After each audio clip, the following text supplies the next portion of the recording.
Welcome to my channel. ನಿನ್ನ ಜೊತೆ ನನ್ನ ಕತೆ. ನಾಳೆಯ ಸಂಚಿಕೆಯಲ್ಲಿ ಏನಾಗುತ್ತೆ ನೋಡೋಣ ಬನ್ನಿ. ಶುರುವಿನಲ್ಲಿ ಈ ಕಡೆ ಇಲ್ಲಿ ಸಂಗೀತಗೆ ಏನಂತಲೂ ಕೂಡ ಗೊತ್ತಾಗ್ತಾ ಇರಲ್ಲ. ಅಜಿತಾ ನನಗೆ ಏನಾಯಿತು ಅಂತ ಕೇಳ್ತಾರೆ. ಅಯ್ಯೋ ಅಮ್ಮ, ಏನೂ ಆಗಿಲ್ಲ, ನೀವು ಸ್ವಲ್ಪ ಹುಷಾರಾಗಿರಿ, ನೋಡಿ ಯಾಕೆ ಈ ರೀತಿ ಟೆನ್ಷನ್ ತೊಗೊತೀರಾ, ಫ್ರೀ ಆಗಿರಿ ಅಂತ ಹೇಳ್ತಾರೆ. ಅಲ್ಲ ಕಣೋ ಅಜಿತಾ, ಅವಾಗ ಏನೋ ಅಂದ್ಕೊಂಡೆ, ಯಾರೋ ಏನೋ ಹೇಳಿದರು, ಆದರೆ ಆಮೇಲೆ ಏನಾಯಿತು ಅಂತ ನನಗೆ ಗೊತ್ತಿಲ್ಲ. ಅಷ್ಟಕ್ಕೂ ಯಾರು ಏನು ಹೇಳಿದರು ಅಂತ ಸಂಗೀತ ಹೇಳ್ತಾರೆ. ಅಮ್ಮ, ಯಾರು ಏನು ಅಂದಿಲ್ಲ, ನೀನು ಹುಷಾರಾಗಿ ಸ್ವಲ್ಪ ಹೊತ್ತು ರೆಸ್ಟ್ ಮಾಡು ಅಂತ ಅಜಿತ್ ಬರ್ತಾರೆ. ಈ ಕಡೆ ಅಜಿತ್ಗೆ ಇಲ್ಲಿ ಸಂಗೀತದೇ ಯೋಚನೆ ಆಗಿರುತ್ತೆ. ರೂಮಿಗೆ ಬಂದ ಅಜಿತ್ ಅಂತೂ ಇಲ್ಲಿ ಸಂಗೀತ ಬಗ್ಗೆನೇ ಯೋಚನೆ ಮಾಡ್ತಾ ಇರ್ತಾರೆ.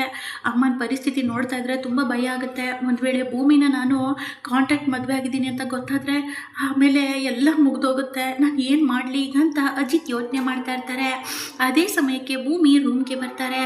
ಆಗ ಸಾಹೇಬ್ರೆ ಏನು ಯೋಚನೆ ಮಾಡ್ತಾ ಇದ್ದೀರಾ ಅಂತ ಕೇಳ್ತಾರೆ. ಆಗ ಅಜಿತ್ ಅವರು ಅಮ್ಮನ ಬಗ್ಗೆ ಭೂಮಿ ಅಂತ ಹೇಳ್ತಾರೆ. ಹೌದು ಸಾಹೇಬ್ರೆ, ಅಮ್ಮನ ಪರಿಸ್ಥಿತಿ ನೋಡ್ತಾ ಇದ್ರೆ ತುಂಬಾ ನೋವಾಗ್ತಾ ಇದೆ. ಅಲ್ಲ, ಅವ್ರ ಪರಿಸ್ಥಿತಿ ಯಾಕೆ ಈ ರೀತಿ ಆಗ್ತಾ ಇದೆ, ಎಲ್ಲ ನಮ್ಮಿಂದನೇ ಆಗ್ತಾ ಇದೆ ಅನ್ನಿಸ್ತಾ ಇದೆ ಅಂತ ಭೂಮಿ ಹೇಳ್ತಾರೆ. ಕರೆಕ್ಟಾಗಿ ಹೇಳಿದೆ ಭೂಮಿ, ನೋಡು ಈ ರೀತಿ ಎಲ್ಲ ಇನ್ಸಿಡೆಂಟ್ ಕೇಳಿದಾಗೆಲ್ಲ ಅಮ್ಮ ತಲೆ ಸುತ್ತು ಬೀಳ್ತಾ ಇದ್ರು. ಆಮೇಲೆ ಅಮ್ಮಗೆ ಏನಾದರೂ ಆದರೆ ನಾನು ಮಾತ್ರ ಜೀವಂತವಾಗಿರಲ್ಲ ಭೂಮಿ. ನೋಡು, ನಮ್ಮಿಬ್ಬರ ವಿಷಯಕ್ಕೆ ಅಮ್ಮ ತುಂಬಾ ಯೋಚನೆ ಮಾಡ್ತಾ ಇದ್ರು. ನಾವಿಬ್ಬರು ನಿಜವಾದ ಗಂಡ ಹೆಂಡತಿ ಅಲ್ಲ ಅಂತ ಗೊತ್ತಾದರೆ ಖಂಡಿತವಾಗ್ಲೂ ಅಮ್ಮನ ಶಾಶ್ವತವಾಗಿ ಕಳ್ಕೊಬೇಕಾಗುತ್ತೆ ಭೂಮಿ ಅಂತ ಅಜಿತ್ ಭೂಮಿ ಮುಖ ನೋಡಿಕೊಂಡು ಹೇಳ್ತಾ ಇರ್ತಾರೆ. ಆಗ ಭೂಮಿನೂ ಕೂಡ ಅಜಿತನ್ನೇ ನೋಡ್ತಾ, ಅಮ್ಮ ಹುಷಾರಾಗಿರಬೇಕು ಅಂದರೆ ನಾವಿಬ್ಬರು ನಿಜವಾದ ಗಂಡ ಹೆಂಡತಿ ಆಗಲೇಬೇಕು ಭೂಮಿ. ಒಂದು ವೇಳೆ ನಾವಿಬ್ಬರು ನಿಜವಾದ ಗಂಡ ಹೆಂಡತಿ ಅಲ್ಲ ಅಂತ ಗೊತ್ತಾದರೆ ಅಮ್ಮನ ಪರಿಸ್ಥಿತಿ ಏನಾಗ್ಬೋದು, ಒಂದು ನಿಮಿಷ ಯೋಚನೆ ಮಾಡಿ ನೋಡು ಅಂತ ಅಜಿತ್ ಹೇಳ್ತಾರೆ. ಅಮ್ಮಗೋಸ್ಕರ ನಾವಿಬ್ಬರು ಬದಲಾಗಲೇಬೇಕು ಭೂಮಿ ಅಂತ ಅಜಿತ್ ಹೇಳ್ತಾರೆ. ಆಗ ಭೂಮಿಗೆ ಆಶ್ಚರ್ಯ ಆಗ್ತಾ ಇರುತ್ತೆ, ಒಂದು ಕಡೆ ಖುಷಿ ಆಗ್ತಾ ಇರುತ್ತೆ. ಸಾಹೇಬ್ರೆ, ನೀವು ಹೇಳ್ತಾ ಇರೋದು ನಿಜನಾ, ನಂಗೆ ನಂಬಕ್ಕಾಗ್ತಾ ಇಲ್ಲ ಸಾಹೇಬ್ರೆ ಅಂತ ಭೂಮಿ ಹೇಳ್ತಾರೆ. ಹೌದು ಭೂಮಿ, ನಂಬಕ್ಕಾಗ್ತಾ ಇಲ್ಲ, ಆದರೆ ಅಮ್ಮನಿಗೋಸ್ಕರ ನಾವು ಚೇಂಜ್ ಆಗಲೇಬೇಕು ಭೂಮಿ. ನಿನ್ನ ಕೈ ಮುಗಿತೀನಿ ಭೂಮಿ, ಯಾವುದೇ ಕಾರಣಕ್ಕೂ ನಾವಿಬ್ಬರಿಗೆ ಕಾಂಟ್ಯಾಕ್ಟ್ ಮದುವೆ ಅವಶ್ಯಕತೆನೇ ಇಲ್ಲ. ಇನ್ಮೇಲೆ ನಾವಿಬ್ಬರು ನಿಜವಾದ ಗಂಡ ಹೆಂಡತಿ ಆಗಿರೋಣ ಭೂಮಿ ಅಂತ ಅಜಿತ್ ಹೇಳ್ತಾ ಇರ್ತಾರೆ. ಆಗ ಭೂಮಿಗೆ ತುಂಬಾ ಖುಷಿ ಆಗ್ತಾ ಇರುತ್ತೆ. ಸಾಹೇಬರು ಈ ರೀತಿ ಹೇಳ್ತಾರೆ ಅಂತ ನಾನು ಅನ್ಕೊತಾ ಇರಲಿಲ್ಲ. ಸಾಹೇಬ್ರಿಗೆ ನನ್ನ ಮೇಲೆ ಇಷ್ಟೊಂದು ಪ್ರೀತಿ ಇದೆಯಾ, ಹಾಗಾದರೆ ನಿಜವಾಗ್ಲೂ ಸಾಹೇಬ್ರೆ ಅದು ಅಂತ ಭೂಮಿ ಹೇಳಕ್ಕೆ ಹೋಗ್ತಾರೆ. ನೋಡು ಭೂಮಿ, ನೀನೇನು ಹೇಳಬೇಡ ಭೂಮಿ, ಇಲ್ಲ ಅಂತ ಮಾತ್ರ ಹೇಳಬೇಡ ಭೂಮಿ, ಆಗಲ್ಲ ಅಂತ ಹೇಳಬೇಡ ಭೂಮಿ ಅಂತ ಅಜಿತ್. ನೀನು ಅನ್ಕೊತೀಯ ಅಮ್ಮಗೋಸ್ಕರ ಈ ರೀತಿ ತೀರ್ಮಾನ ಮಾಡ್ತಾ ಇದ್ದೀರಾ ಅಂತ ಅನ್ಕೋಬೇಡ ಭೂಮಿ, ನಿಜವಾಗ್ಲೂ ಹೇಳ್ತಾ ಇದ್ದೀನಿ ಭೂಮಿ, ನಿನ್ನನ್ನು ಇವತ್ತಲ್ಲ ಯಾವತ್ತಿಂದನೇ ನಿನ್ನನ್ನು ಪ್ರೀತಿಸ್ತಾ ಇದೆ. ನನ್ನ ಪ್ರೀತಿನ ನಿನ್ನ ಮುಂದೆ ಹೇಳ್ಕೋಬೇಕು ಅಂತ ಕಾಯ್ತಾ ಇದೆ ಭೂಮಿ, ಆದರೆ ಅದಕ್ಕೆ ಅವಕಾಶನೇ ಬಂದಿಲ್ಲ.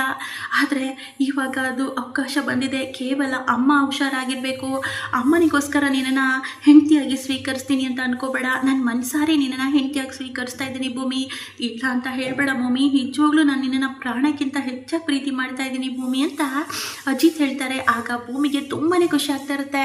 ಸಾಹೇಬ್ರೆ, ನಂಗೆ ನಂಬಕ್ಕೆ ಆಗ್ತಾ ಇಲ್ಲ ಸಾಹೇಬ್ರೆ, ನೀವು ಮಾತ್ರ ಹೇಳ್ತಾ ಇದ್ದೀರಾ, ನನಗೂ ಕೂಡ ನೀವು ಅಂದರೆ ತುಂಬಾ ಇಷ್ಟ ಸಾಹೇಬ್ರೆ, ನನ್ನ ಮನಸ್ಸಲ್ಲಿರೋ ಪ್ರೀತಿನೂ ಕೂಡ ಹೇಳ್ಕೋಬೇಕು ಅಂತ ಯಾವತ್ತಿಂದ ಕಾಯ್ತಾ ಇದ್ದೆ ಸಾಹೇಬ್ರೆ. ಸಾಹೇಬ್ರೆ, ನಿಜವಾಗ್ಲೂ ನೀವು ಹೇಳ್ತಾ ಇದ್ದದ್ದು ಕೇಳ್ತಾ ಇದ್ರೆ ನಂಗೆ ತುಂಬಾ ಖುಷಿ ಆಗ್ತಾಯಿದೆ ಸಾಹೇಬ್ರೆ, ನಾನು ಕೂಡ ನಿಮ್ಮನ್ನ ಅಷ್ಟೇ ಪ್ರೀತಿ ಮಾಡ್ತಾ ಇದ್ದೀನಿ ಸಾಹೇಬ್ರೆ ಅಂತ ಭೂಮಿ ಹೇಳ್ತಾರೆ. ಅದನ್ನು ಕೇಳಿಸಿಕೊಂಡ ಅಜಿತ್ಗೆ ಬೆಟ್ಟದಷ್ಟು ಖುಷಿ ಆಗ್ತಾ ಇರುತ್ತೆ. ಭೂಮಿ, ನಿಜವಾಗ್ಲೂ ನೀನು ನನ್ನನ್ನು ಒಪ್ಕೊಂಡಿದ್ಯಾ ಅಂತ ಅಜಿತ್ ಕೇಳ್ತಾರೆ. ಹೌದು ಸಾಹೇಬ್ರೆ ಅಂತ ಭೂಮಿ ಹೇಳಿದಾಗ ಅಜಿತ್ಗೆ ತುಂಬ ಖುಷಿ ಆಗ್ತಾ ಇರುತ್ತೆ. ಇನ್ನೊಬ್ಬರ ಅರ್ಥ ಮಾಡ್ಕೊತಾರೆ. ಇದನ್ನೆಲ್ಲ ನೋಡಿದ ಸತ್ಯಣ್ಣಂಗಂತೂ ತುಂಬಾ ಖುಷಿ ಆಗ್ತಾ ಇರುತ್ತೆ. ಲೋ ಅಜಿತ್, ಕೊನೆವಿಬ್ಬರು ಒಂದಾಗ್ಬಿಟ್ರಲ್ವಾ, ಅಷ್ಟು ಸಾಕು ನನಗೆ ಅಂತ ಸತ್ಯಣ್ಣ ಖುಷಿಯಿಂದ ನಗ್ತಾ ಇರ್ತಾರೆ. ಈ ಕಡೆ ಅಜಿತ್ ಭೂಮಿ ಕೊನೆಗೂ ಒಂದಾಗೆ ಬಿಡ್ತಾರೆ. ಆಗ ಭೂಮಿಗೆ ಇದ್ದಕ್ಕಿದ್ದ ಹಾಗೆ ನಂಬಕ್ಕೆ ಆಗ್ತಾ ಇರಲ್ಲ. ಇಬ್ಬರು ಕೂಡ ಸಂಸಾರನೂ ಕೂಡ ಶುರು ಆಗ್ತಾ ಇರುತ್ತೆ. ಆಗ ಭೂಮಿ ಅಂತೂ ಅಜಿತ್ ಪ್ರೀತಿಯಲ್ಲಿ ಕಳೆದೋದ್ರೆ ಅಜಿತ್ ಮಾತ್ರ ಭೂಮಿ ಪ್ರೀತಿಯಲ್ಲಿ ಕಳೆದೋಗಿರ್ತಾರೆ. ಇಬ್ಬರು ಕೂಡ ಒಬ್ಬರನ್ನೊಬ್ಬರು ಬಿಟ್ಟಿರಲ್ಲ, ಅಷ್ಟು ಪ್ರೀತಿ ಮಾಡ್ತಾ ಇರ್ತಾರೆ. ಅದೇ ರೀತಿ ಈ ಕಡೆ ಒಂದಿನ ಭೂಮಿಗೆ ಇದ್ದಕ್ಕಿದ್ದ ಹಾಗೆ ತಲೆ ಸುತ್ತಿ ಬಿದ್ದು ಹೋಗ್ತಾರೆ. ಆಗ ಮನೆಯವರೆಲ್ಲ ಬೆಚ್ಚಿ ಬೀಳ್ತಾರೆ. ಅಯ್ಯೋ ಭೂಮಿ ಏನಾಯಿತು ಅಂತ ಹೇಳಿ ಅಜಿತ್ ಭೂಮಿನ ಆಸ್ಪತ್ರೆಗೂ ಕೂಡ ಕರ್ಕೊಂಡು ಹೋಗ್ತಾರೆ. ಆಗ ಡಾಕ್ಟರ್ ಹೇಳಿದ್ದನ್ನು ಕೇಳಿ ಅಜಿತ್ ಅಂತೂ ತುಂಬಾ ಖುಷಿ ಆಗ್ತಾರೆ. ಭೂಮಿ, ನೀನು ತಾಯಿ ಆಗ್ತಾ ಇದೆಯಾ ಭೂಮಿ, ನೀನು ತಾಯಿ ಆಗ್ತಾ ಇದೆಯಾ, ನಂಗೆ ನಂಬಕ್ಕೆ ಆಗ್ತಾ ಇಲ್ಲ ಅಂತ ಅಜಿತ್ ಖುಷಿ ಪಡ್ತಾರೆ. ಅದೇ ರೀತಿ ಮನೆಯವರೆಲ್ಲರಿಗೂ ಹೇಳಿದಾಗ ಸಂಗೀತ ಅಂತೂ ಏನು ಹೇಳ್ತಾ ಇದೆಯಾ, ಎಂಥ ಒಳ್ಳೆ ಸುದ್ದಿ ಹೇಳಿದ್ಯಾ, ಕೊನೆಗೂ ನಮ್ಮ ಮನೆಗೂ ಮೊಮ್ಮಗುನ ಬರೋ ಸುದ್ದಿ ಕೇಳಿಸ್ಬಿಡ್ತು. ಅಯ್ಯೋ ದೇವ್ರೆ, ಎಲ್ಲ ನಿನ್ನ ಆಶೀರ್ವಾದ ಭೂಮಿ. ಕಂದ ಮಗಳೇ, ನೀನು ತಾಯಿ ಆಗ್ತಾ ಇದೆಯಾ ಕಂದ, ಇನ್ಮೇಲೆ ನಿನ್ನ ಜವಾಬ್ದಾರಿ ನಂದು, ನಿನ್ನ ಸಂಪೂರ್ಣ ಜವಾಬ್ದಾರಿ ನಂದು. ಲೋ ಅಜಿತ, ಇನ್ಮೇಲೆ ಭೂಮಿನ ಆ ಕಡೆ ಈ ಕಡೆ ನೆಲದ ಮೇಲೆ ನಡಿಬಾರ್ದು, ಆ ರೀತಿ ನೋಡ್ಕೋಬೇಕು. ಯಾಕಂದರೆ ಅವಳು ತಾಯಿ ಆಗ್ತಿದ್ದಾಳೆ ಕಣೋ, ನಮ್ಮ ಮನೆಗೆ ಮೊಮ್ಮಗನ ತರ್ತಾ ಇದ್ದಾಳೆ. ಭೂಮಿ, ನನ್ನ ಭೂಮಿ, ಕೊನೆಗೂ ನನ್ನ ಆಸೆನ ಈಡೇರಿಸ್ಬಿಟ್ಟಿಯಲ್ಲ ಭೂಮಿ. ಅಜಿತ, ಎಷ್ಟು ಖುಷಿ ಆಗ್ತಿದೆ ಗೊತ್ತಾ. ಇನ್ಮೇಲೆ ನಮ್ಮ ಮನೆಯಲ್ಲಿ ಮಗು ಅಳೋ ಸೌಂಡು, ನಗೋ ಸೌಂಡು ಕೇಳೋಕ್ಕೆ ಶುರುವಾಗುತ್ತೆ. ಇಷ್ಟು ದಿನ ಅದಕ್ಕೋಸ್ಕರನೇ ಕಾಯ್ತಾ ಇದ್ದೀನಿ. ಮನೆಯಲ್ಲಿ ಶುಭ ಸೂಚನೆ ಜಾಸ್ತಿ ಬರ್ತಾ ಇದೆ ಅಂತ ಹೇಳಿ ಸಂಗೀತ ಖುಷಿ ಪಡ್ತಾ ಇರ್ತಾರೆ. ಮನೆಯವರೆಲ್ಲರೂ ಖುಷಿ ಪಟ್ಟರೆ ದೇವಯಾನಿ ಮಾತ್ರ ತುಂಬಾ ಕೋಪ ಪಡ್ತಾ ಇರ್ತಾರೆ.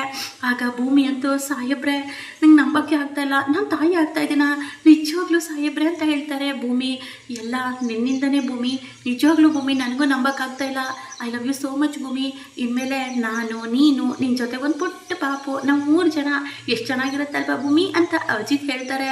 ಅದನ್ನು ಕೇಳಿಸಿಕೊಂಡ ಭೂಮಿ ಅಂತೂ ತುಂಬಾ ಖುಷಿಯಿಂದ ಕುಣಿತಾ ಇರ್ತಾರೆ. ಇದೆಲ್ಲ ಭೂಮಿ ಕನಸ ಅಂತ ಮುಂದಿನ ವಿಡಿಯೋದಲ್ಲಿ ಕಾದು ನೋಡೋಣ. ವಿಡಿಯೋ ಇಷ್ಟ ಆದಲ್ಲಿ ಒಂದು ಲೈಕ್ ಮಾಡೋ ಮಾತ್ರ ಮರಿಬೇಡಿ.